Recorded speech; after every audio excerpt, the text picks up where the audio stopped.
Recording by Paul Adams.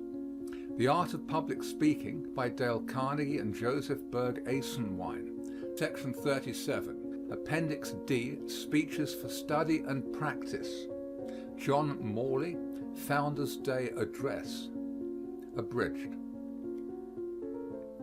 Carnegie Institute, Pittsburgh, Pennsylvania. November 3, 1904. What is so hard as a just estimate of the events of our own time? It is only now, a century and a half later, that we really perceive that a writer has something to say for himself when he calls Wolfe's exploit at Quebec the turning point in modern history. And today, it is hard to imagine any rational standard that would not make the American Revolution, an insurrection of 13 little colonies with a population of 3 millions scattered in a distant wilderness among savages, a mightier event in many of its aspects than the volcanic convulsion in France. Again, the upbuilding of your great West on this continent is reckoned by some the most important world movement of the last 100 years. But is it more important than the amazing, imposing, and perhaps disquieting apparition of Japan? One authority insists that when Russia descended into the Far East and pushed her frontier on the Pacific to the 43rd degree of latitude, that was one of the most far-reaching facts of modern history. Though it almost escaped the eyes of Europe, all her perceptions then monopolized by affairs in the Levant. Who can say? Many courses of the sun were needed before men could take the full historic measures of Luther, Calvin, Knox, the measure of Loyola, the Council of Trent, and all the Counter-Reformation. The center of gravity is forever shifting, the political axis of the world perpetually changing. But we are now far enough off to discern how stupendous a thing was done when, after 2 cycles of bitter war, one foreign, the other civil and intestine, Pitt and Washington, within a span of less than a score of years, planted the foundations of the American Republic. What Forbes's stockade at Fort Pitt has grown to be, you know better than I. The huge triumphs of Pittsburgh in material production, iron, steel, coke, glass, and all the rest of it, can only be told in colossal figures that are almost as hard to realize in our minds as the figures of astronomical distance or geologic time. It is not quite clear that all the founders of the Commonwealth would have surveyed the wonderful scene with the same exultation as their descendants. Some of them would have denied that these great centers of industrial democracy, either in the Old World or in the New, always stand for progress. Jefferson said, "I view great cities as pestilential to the morals, the health, and the liberties of man. I consider the class of artificers," he went on, "as the panders of vice, and the instrument by which the liberties of a country are generally overthrown." In England, they reckon 70% of our population as dwellers in towns. With you, I read that only 25% of the population live in groups as large as 4,000 persons. If Jefferson was right, our outlook would be dark. Let us hope that he was wrong, and in fact toward the end of his time qualified his early view. Franklin, at any rate, would, I feel sure, have reveled in it all. That great man, a name in the forefront among the practical intelligences of human history, once told a friend that when he dwelt upon the rapid progress that mankind was making in politics, morals, and the arts of living, And when he considered that each one improvement always begets another, he felt assured that the future progress of the race was likely to be quicker than it had ever been. He was never wearied of foretelling inventions yet to come, and he wished he could revisit the earth at the end of a century to see how mankind was getting on. With all my heart, I share his wish. Of all the men who have built up great states, I do believe there is not one whose alacrity of sound sense and single-eyed beneficence of aim could be more safely trusted than Franklin to draw light from the clouds and pierce the economic and political confusions of our time. We can imagine the amazement and complacency of that shrewd, benignant mind if he could watch all the great marvels of your mills and furnaces, and all the apparatus devised by the wondrous inventive faculties of man. If he could have foreseen that his experiments with the kite in his garden at Philadelphia, his tubes, his Leyden jars, would end in the electrical appliances of today, the largest electric plant in all the world on the site of Fort Duquesne. If he could have heard of 5,000 millions of passengers carried in the United States by electric motor power in a year, if he could have realized all the rest of the magician's tale of our time.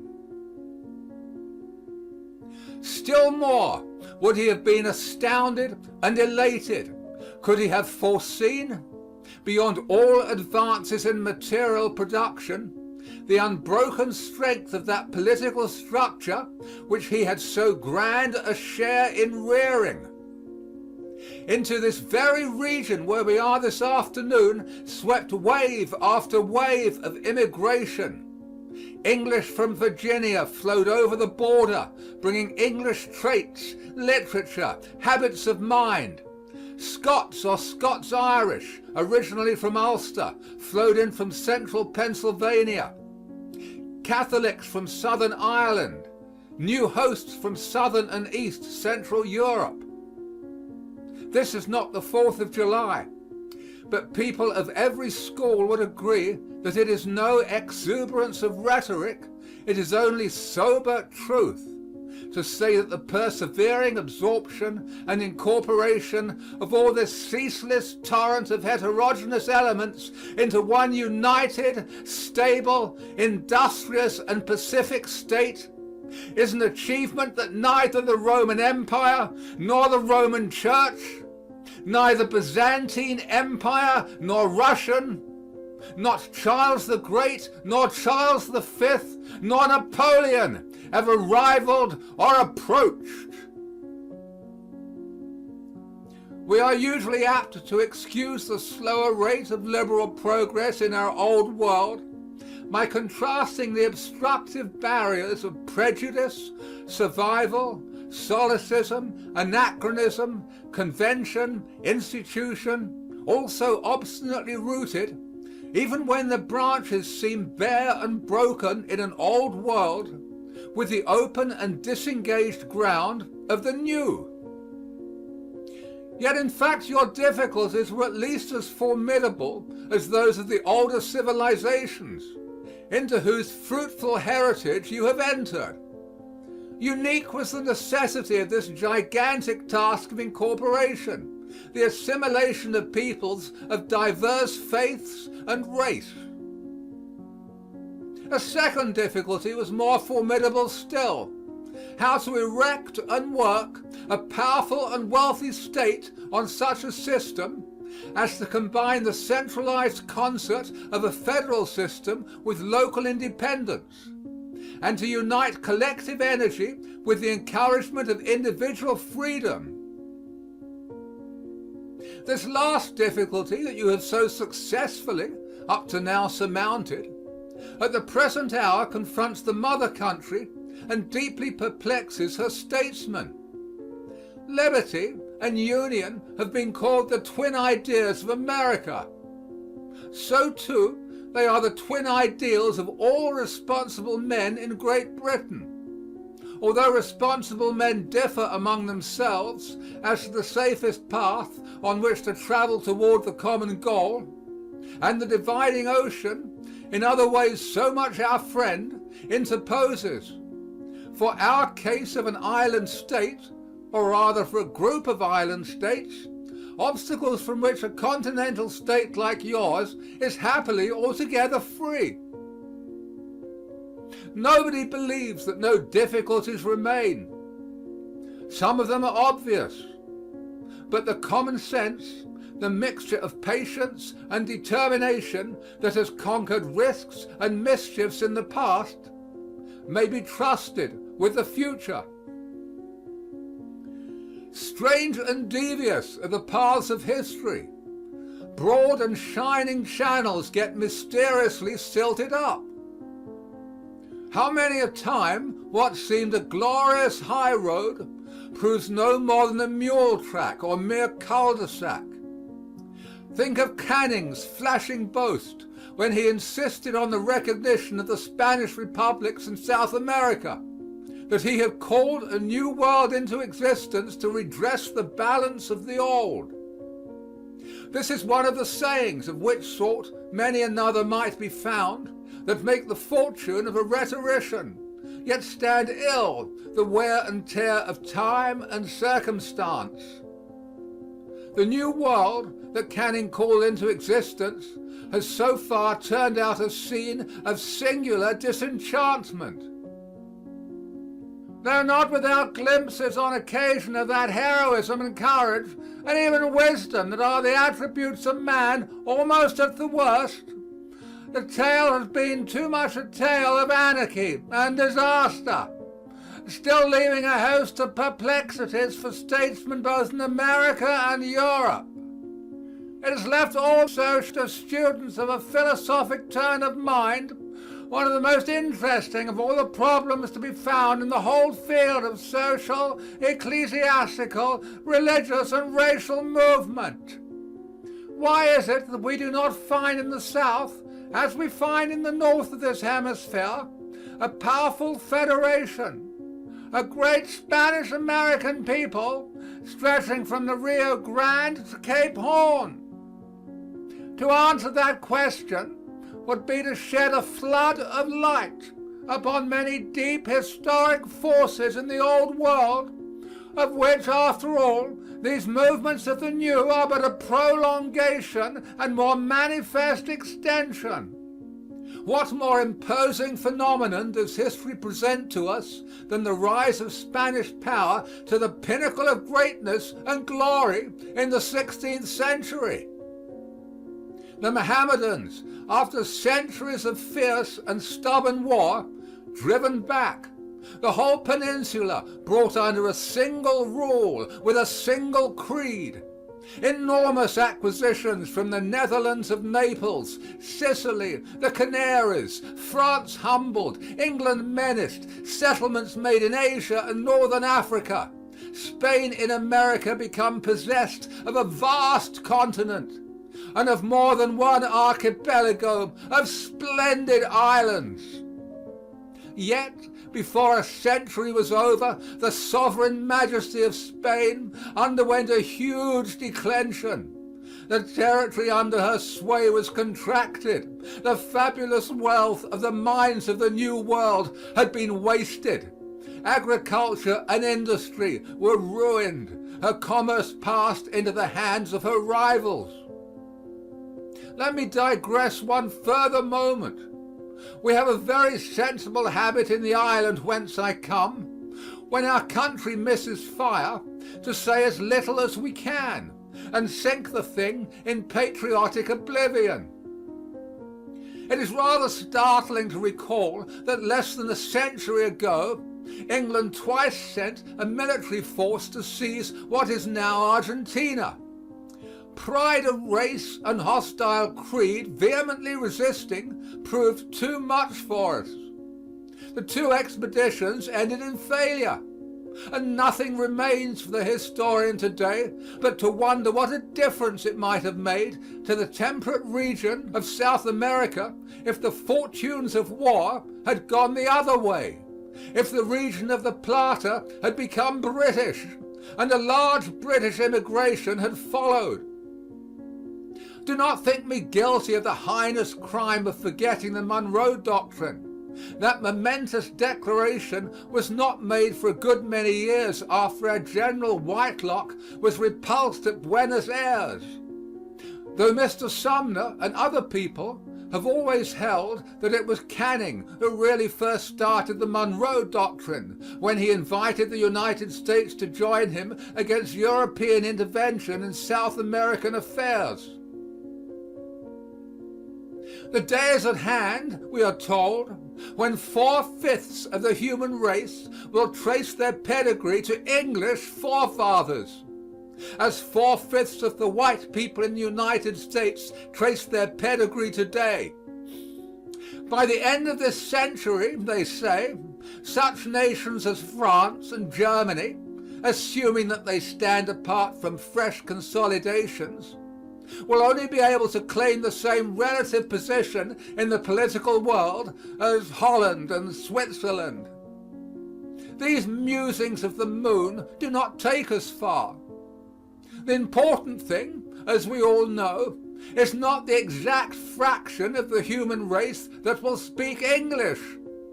The important thing is that those who speak English, whether in old lands or new, shall strive in lofty, generous, and never-ceasing emulation with peoples of other tongues and other stock for the political, social, and intellectual primacy among mankind.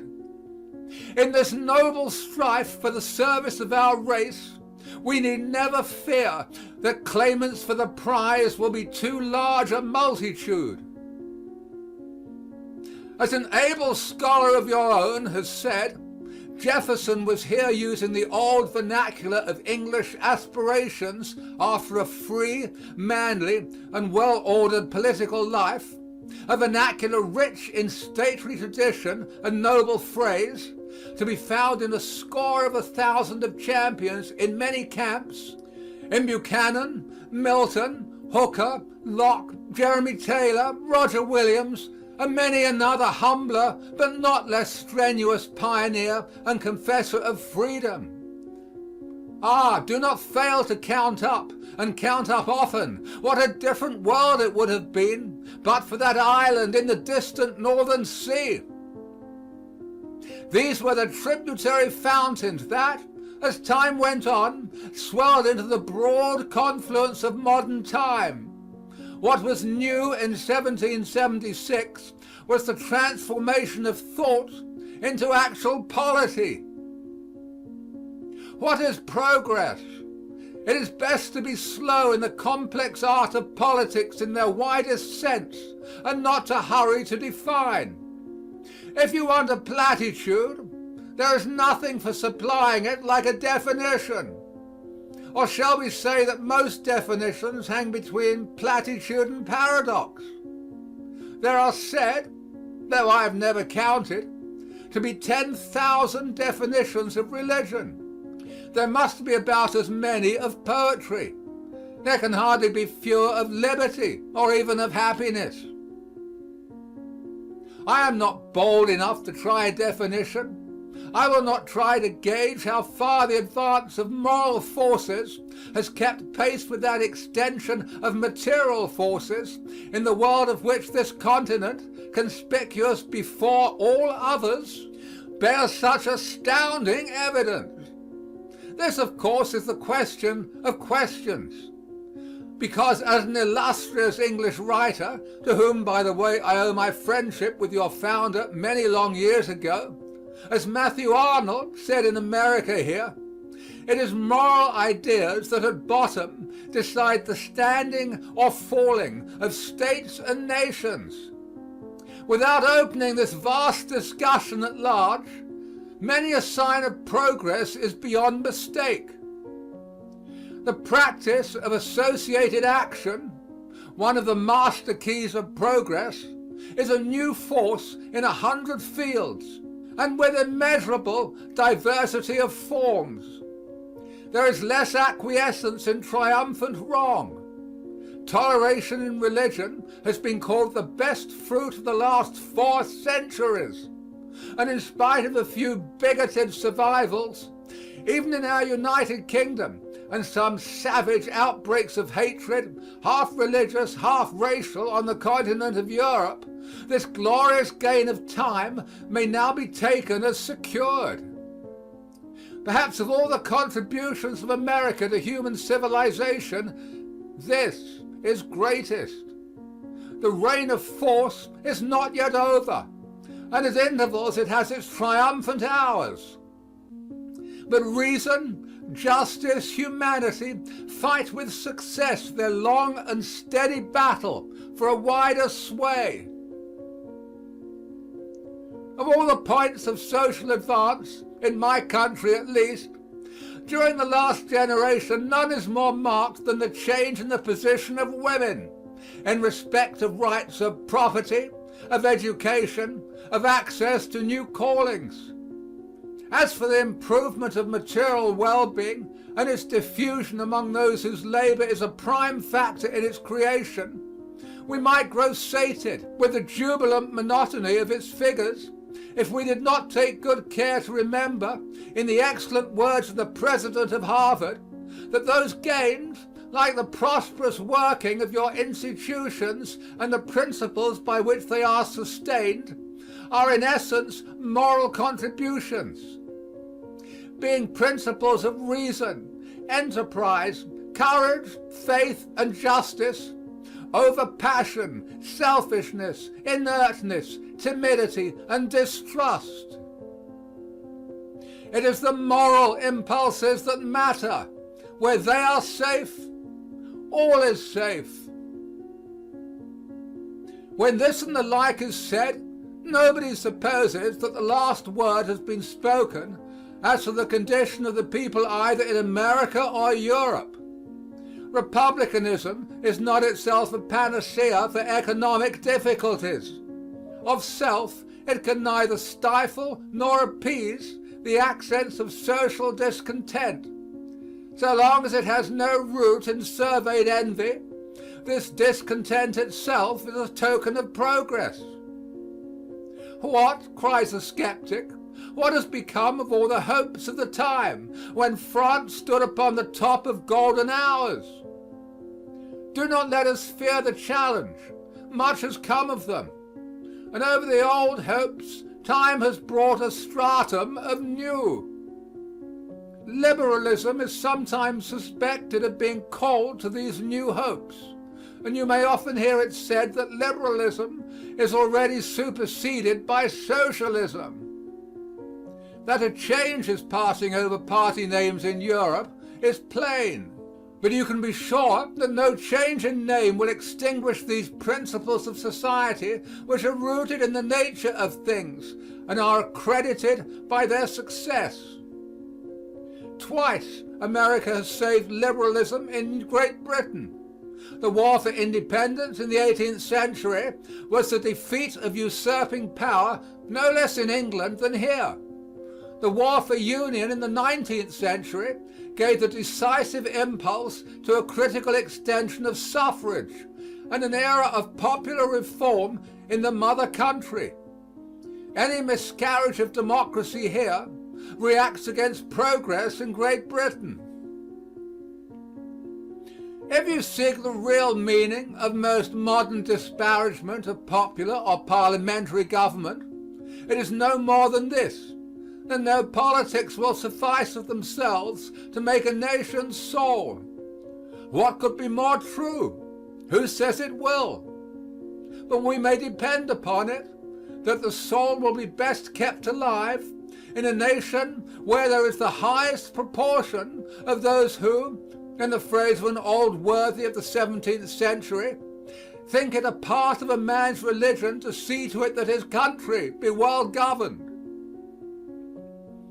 Democracy, they tell us, is afflicted by mediocrity and by sterility.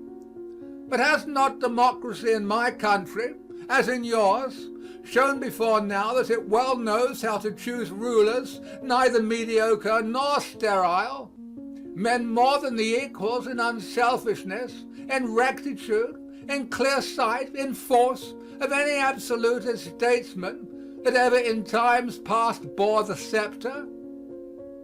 If I live a few months, or it may be even a few weeks longer, I hope to have seen something of 3 elections, one in Canada, one in the United Kingdom, and the other here. With us, in respect of leadership, and apart from height of social prestige, the personage corresponding to the President is, as you know, the Prime Minister. Our general election this time, owing to personal accident of the passing hour, may not determine quite exactly who shall be the Prime Minister, but it will determine the party from which the Prime Minister shall be taken. On normal occasions, our election of a Prime Minister is as direct and personal as yours, and in choosing a member of Parliament, people were really for a whole generation choosing whether Disraeli or Gladstone or Salisbury should be head of the government. The one central difference between your system and ours is that the American president is in for a fixed time, whereas the British Prime Minister depends upon the support of the House of Commons.